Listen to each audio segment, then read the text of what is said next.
Every month, half of humanity bleeds, and most people never stop to ask what that meant before pads, before tampons, before pharmacies on every corner. But go back 4,000 years to the banks of the Nile, and the question becomes strange. How did a woman deal with her period in a world with no drugstores, no plumbing, no privacy? The answer is stranger than you'd expect, and it starts somewhere unexpected. Imagine living in ancient Egypt. The sun rises over mud brick homes, the Nile floods, retreats, and floods again. And that rhythm decides whether your family eats this year. Life moves around water, grain, and gods. Everything has meaning. Everything is watched by something unseen. So, what happens when the body itself does something mysterious, something that bleeds without a wound? Here's the first problem in a world obsessed with purity and the favor of the gods. Blood was not simple. Blood could mean death. Blood could mean sacrifice. So a woman bleeding every month with no injury at all must have looked like something sacred or something dangerous. Which one was it? To understand that, you have to understand how Egyptians saw the body. They didn't separate biology from magic the way we do now.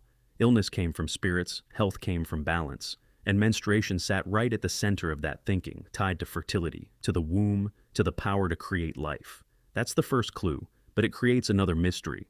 If blood was powerful, was a menstruating woman feared or respected? Some evidence suggests respect. Ancient Egyptian medical texts like the Ebers Papyrus actually documented menstruation as a health matter, not a curse. Physicians tracked irregular cycles. They wrote remedies for cramps. That alone tells you something huge. In a period of history when many cultures treated menstruating women as unclean outcasts, Egypt seemed to treat it, at least partly, as medicine. But that raises the real question. If it wasn't shameful, how did women actually manage the bleeding itself, day to day? This is where things get strange, because the physical solution may be older than most people think. Historians believe Egyptian women used rolled papyrus, softened until it became almost like a soft, absorbent material. Picture that the same plant used to write the language of pharaohs may have also protected the body during her cycle.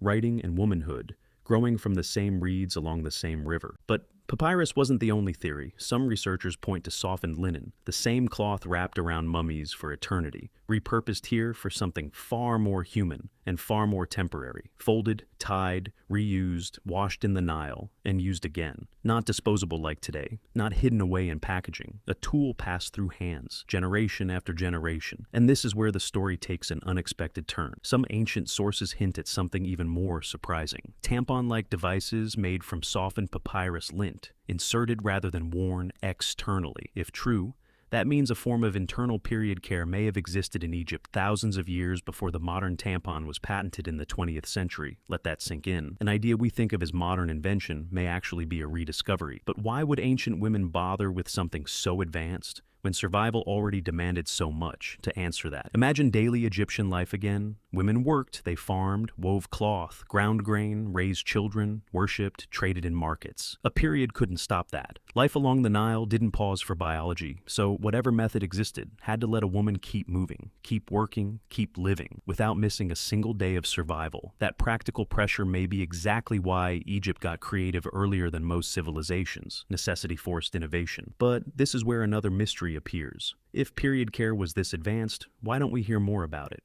Why isn't it painted on temple walls next to pharaohs and gods? The answer might be simple and almost sad. Menstruation, even in a relatively accepting culture, was still private. Even sacred things can be silent things. Tombs immortalized kings, gods, battles, and the afterlife. They rarely immortalize the ordinary rhythms of womanhood, so the story survives only in fragments. Papyrus scraps, medical texts, and guesses pieced together by historians centuries later. Now, here's where the ancient world quietly reaches into your life today. Every time a woman opens a small paper-wrapped product, without thinking twice, she's living the modern version of a problem women have solved in different ways. For thousands of years, the materials changed. Papyrus became cotton, linen became plastic. But the underlying need, dignity, mobility, comfort hasn't changed at all. And maybe that's the real twist hiding inside this mystery. We assume ancient people were primitive, fumbling through basic survival with none of our sophistication. But a woman in ancient Egypt, wrapping softened papyrus with careful hands, preparing to face a full day of work under a brutal sun, was solving the exact same problem millions of women solve every single morning today. The technology has changed almost beyond recognition. The instinct behind it hasn't changed at all.